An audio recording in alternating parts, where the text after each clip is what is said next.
नमस्कार दर्शकों, मोदी सरकार के 11 साल बेमिसाल। कैसे हैं ये बेमिसाल? आइए आम जनता से बात करते हैं और देखते हैं कि आम जनता इन 11 सालों को बेमिसाल किस तरीके से कहती है। आज की चर्चा आज की में मैं स्वागत करना चाहूंगी अरोड़ा साहब का। अरोड़ा जी, आपका बहुत बहुत स्वागत है हमारे ओशिश न्यूज चैनल में। कैसे देखते हैं आप सरकार के 11 साल बेमिसाल एक आम नागरिक होने के नाते? यदि मैं आम नागरिक होने के नाते बात करूं तो भारत के जितने भी नागरिक हैं सभी का यही मानना है कि ये 11 वर्षों में ऐसे ऐसे कार्य किए मोदी जी ने जिनकी जितनी सराहना की जाए उतनी कम है। ऐसे ऐसे वर्ल्ड रिकॉर्ड बने हैं भारत के अंदर।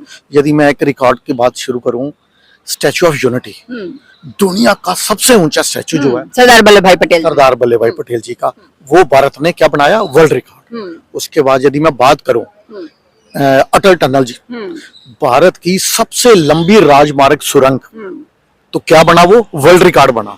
और अभी रिसेंटली आपने देखा चनाब ब्रिज, दुनिया का सबसे ऊंचा ब्रिज, तो क्या बना? वर्ल्ड रिकॉर्ड बना। ऐसे ही लद्दाख में है उमलिंगला, सबसे ऊंची मोटर योग्य रोड, तो क्या बना? वर्ल्ड रिकॉर्ड बना।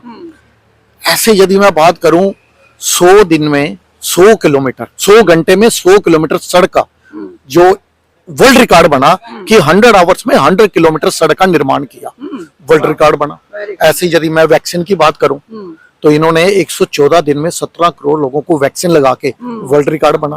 यानी कि 11 साल वर्ल्ड रिकॉर्ड बनाने के लिए ये क्या अनगिनत है। यदि मैं बात करूं 2014 से लेकर 2017 तक जितने पूरे विश्व में बैंक अकाउंट्स ओपन हुए उससे अधिक सिर्फ भारत में हुए 55%, तो क्या बना? वर्ल्ड रिकॉर्ड बना। यदि मैं कहने का मतलब ये है कि एक से बढ़कर एक ऐसी योजनाएं हैं जिसमें ये क्या बना रहे हैं? सिर्फ वर्ल्ड रिकॉर्ड बना रहे हैं। और इसके अलावा आप देखो कि कितनी मोदी जी की योजनाएं हैं। यदि मैं बात करूं उज्ज्वला योजना की बात करूं, डिजिटल इंडिया के अंदर आपको पता है यूपीआई ट्रांजैक्शन जितने पूरे वर्ल्ड में हुए उससे अधिक इंडिया में हुए, तो क्या बना? वर्ल्ड रिकॉर्ड बना।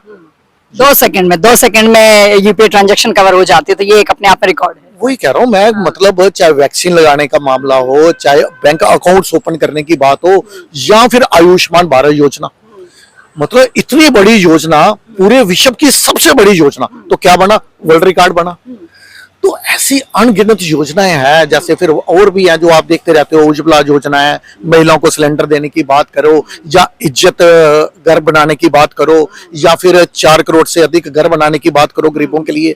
अनगिनत योजनाएं जिसकी मतलब मैं क्या बताऊं आपको। अगर पाकिस्तान की भी बात करूं मैं, सिर्फ मुझे बताइए, यदि मोदी जी के अलावा कोई और सरकार होती एनडीए के अलावा, ये इंडिया अलायंस वाले, मुझे बताइए क्या सर्जिकल स्ट्राइक, क्या एयर स्ट्राइक, क्या अभिनंदन का सकुशल वापिस लौटना, क्या ऑपरेशन सिंदूर, क्या ये पॉसिबल हो सकता था? जब 370 हटाना, 35A हटाना, मंदिर बनाना, सीए लाना, ट्रिपल तलाक, मतलब कितने बड़े बड़े कार्य जो हैं वो इनके कार्यकाल में 11 वर्षों में जो मोदी जी के हम लोगों को देखने को मिले। और अभी ये कह रहे हैं जैसे चौथी इन्होंने बड़ी इकोनॉमी बनाई भारत की, 27 करोड़ लोगों को गरीबी रेखा से बाहर निकाला। पाकिस्तान की आबादी 24-25 करोड़ है, उससे अधिक लोगों को तो भारत में गरीबी रेखा से बाहर निकालने का जो कार्य वो मोदी जी ने किया। पाकिस्तान की आबादी इसलिए इतनी है ना क्योंकि आधा पाकिस्तान तो भारत में शरणागति हुआ बैठा। वही तो मैं कह रहा हूँ। अभी जैसे ही हम देखो, कभी किसी ने सोचा था कि एक देश का प्रधानमंत्री दूसरे देश के प्रधानमंत्री के पहुंच हुएगा? ये विश्व ने देखा। टोनी ब्लेयर जो है उन्होंने ये लिखा कि भारत इतना शक्तिशाली पहले कभी नहीं था जितना मोदी जी के समय हुआ। आपको मालूम होगा जो पहले राष्ट्रपति थे यूएसए के, उन्होंने क्या बोला था जो बेटे ने, मुझे तो मोदी जी का ऑटोग्राफ लेना चाहिए। और आपने ये भी देखा ऑस्ट्रेलिया के पीएम क्या बोल रहे थे? मोदी जी बॉस। तो मतलब विश्व तौर पर मोदी जी का जो इतना, और मॉर्निंग कंसल्ट जो है जो यूएसए की है, उन्होंने बार बार रैंकिंग जो दी जा रही है, most popular leader of the world जो है वो मोदी जी आ रहे हैं। तो ऐसे मतलब ऐसे कार्य मोदी जी के जो है उससे क्या हो रहा है? कुछ को जलन भी हो रही है। अब मुझे बताइए, आपने ये जो जलन की ही बात कर दी तो इसी में आपने वर्ल्ड रिकॉर्ड की बात कर ली, आपने 11 साल बेमिसाल के बारे में बहुत सारी बातें की, लेकिन एक बहुत बड़ा चैलेंज दिल्ली के अतिक्रमण को हटाना है। बहुत बड़ा चैलेंज हम कह सकते हैं। मींस देखिए 11 साल मोदी सरकार के हैं, यानी कि 11 साल पहले मोदी सरकार सेंटर में आ गई थी, तो मतलब दिल्ली में भी थी ही, ठीक है, दिल्ली में सरकार अलग थी लेकिन सेंटर में तो मोदी सरकार ही थी। लेकिन फिर भी जो अतिक्रमण बढ़ता गया इन 11 सालों में बढ़ता गया, और जिसको अब हटाया जा रहा है, तो किस तरह की तराही तराही मची हुई है लोगों के बीच में, स्पेशली स्लम एरियाज के लोगों के बीच में। उनकी नींदें हराम हैं, वो परेशान हैं कि क्या हम तो 1980 से बैठे हुए हैं, हम तो 1990 से बैठे हुए हैं, क्या तब ये नहीं हुआ, वो नहीं हुआ। तो ये एक बहुत बड़ा चैलेंज है। मींस मुझे लगता है कि आर्टिकल 370 से बड़ा भी मुझे लगता है ये वाला चैनल आज के दिन जिस तरह से तराई मची हुई है दिल्ली में, वो है। तो इस मुद्दे पर एक आम नागरिक कैसे देखता है? देखिए, अब हम आगे दिल्ली के ऊपर बात करने के लिए। हाँ, वो इसलिए क्योंकि आपने जिक्र ऐसा कर दिया और फिर रेखा गुप्ता जी आ गई, और पहली मिस बीजेपी की तरफ से तो पहली महिला ही है, ठीक है। वैसे हाँ, पहले सुषमा स्वराज जी थी और अब ये है, हाँ, उनका हाँ कुछ दिनों का ही था।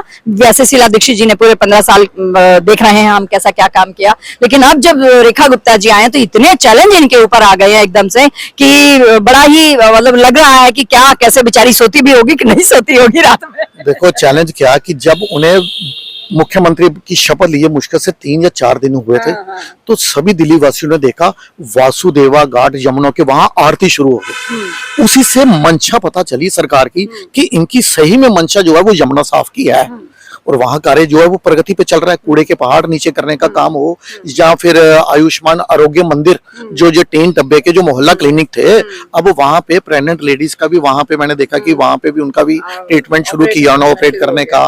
बड़े बड़े डॉक्टर्स वहां पे अपॉइंट किए गए हैं, मेडिसिन की सुविधाएं वहां पे बढ़ाई गई हैं, और जो पहले गोस्ट टेस्ट होते थे, टेस्ट के नाम पे इतने घोटाले होते थे, वहां पे अब मोर देन 100 टेस्ट की सुविधा जो है वो जो है ये आरोग्य मंदिर में प्रोवाइड की जा रही है। अब आप पूछ रहे थे कि दिल्ली के अंदर जो झुग्गी झोंपड़ियों की बात करो, देखो ये बीजेपी के मैनिफेस्टो में ही था। सरकार बनने से पहले उन्होंने ये कहा था कि यदि हमारी सरकार बनेगी तो दिल्ली में बांग्लादेशी, घुसपैठी और रोहिंगी इनको निकालने का कार्य शुरू कर देंगे। तो उन्हें निकाला जा रहा है। कहीं पे 88 अभी मैंने पीछे देखा बांग्लादेशी घुसपैठी पकड़े गए जिनके पास, उसके बाद कुछ रोहिंगी पकड़े गए। 200 से ज्यादा तो चिन्हित हो गए थे शुरुआत के दिनों में ही, अभी इसकी संख्या और भी अधिक हो सकती है। और देखो जो जहां जो कि वहां मकान की उन्होंने बात की थी, कालका जी के अंदर आपने देखा फ्लैट्स तैयार हैं, नरेला के अंदर आपको मालूम है गरीबों को घर दिए गए हैं। और उसके बावजूद भी हमने ये देखा कि जंगपुरा में जो झोंपड़ी तो झुग्गी थी 80% तो रेंट पे थी। मुझे बताइए, ये बांग्लादेशी घुसपैठी रोहिंग्या के कारण दिल्ली के लॉ एंड ऑर्डर की जो व्यवस्था है वो बिगड़ चुकी थी, क्या उसको सुधारा ना जाए? लेकिन छाती पीट रहे हैं उसके लिए ये आम आदमी पार्टी के अमानतुल्लाह खान। ये पहुंच के तो पीआई लगा दी थी इन्होंने हाई कोर्ट में, उन्होंने एंटरटेन नहीं किया। उन्होंने कहा ये सुप्रीम कोर्ट का देश है। देखो ये अमानतुल्लाह खान जैसे ही नेताओं ने इनको बांग्लादेशी घुसपैठी रोहिंग्या के आधार कार्ड, इलेक्शन कार्ड सब कुछ बनाकर उन्हें यहाँ पे दिल्ली में अलग अलग कॉन्स्टिट्यूंसी में अपना मतलब दामाद बनाकर बसाया हुआ था इनको। ये तो छाती पीटेंगे कि क्योंकि इनका तो ये वोट बैंक है, और यहाँ का क्या है, इंडिया अलायंस का वोट बैंक है। और ये पूछ रहे थे कि ये तो घुसपैठ जो है वो तो वेस्ट बंगाल से है, वो तो सेंट्रल गवर्नमेंट का काम है, वो क्यों नहीं रोकती? तो मैं आपको जानकारी के लिए बता दूं, इसके बीच में एक बहुत बड़ा अडंगा जो है ना, वो है भारत की एक नॉन लिथल ट्रीटी है 2011 की, जिसके तहत बांग्लादेश पे हमारी जो बीएसएफ फोर्स है जो वहां पे, वो गोली नहीं इस्तेमाल कर सकती। तो जब गोली का इस्तेमाल ही नहीं होगा तो घुसपैठियों को तो ये मालूम है जान का तो खतरा है ही नहीं, तो उनके हौसले बुलंद होंगे। ये भी एक बहुत बड़ा कारण है। और मुझे जहां तक मालूम है सरकार इसको, इस ट्रीटी को रद्द करने के विचार कर रही है। यदि ये ट्रीटी रद्द होगी, देखो वैसे भी 2014 से पहले ही ज्यादा घुसपैठ हुई है। 2014 के बाद तो उनकी हिम्मत वैसे ही टूट गई थी घुसपैठियों की। नहीं, अब वहां पे जो सरकार है राष्ट्रवादी सरकार है, तो उनकी हिम्मत मतलब फिर भी जो छुटपुट घटनाएं हो रही हैं, तो मुझे ये लग रहा है ये नो लिथल ट्रीटी जो है, यदि इसके ऊपर सरकार जो विचार कर रही है ये रद्द करने के लिए, उसके बाद जो छुटपुट घटनाएं हो रही हैं घुसपैठ की, वो भी पूरी तरह से रुक जाएंगी।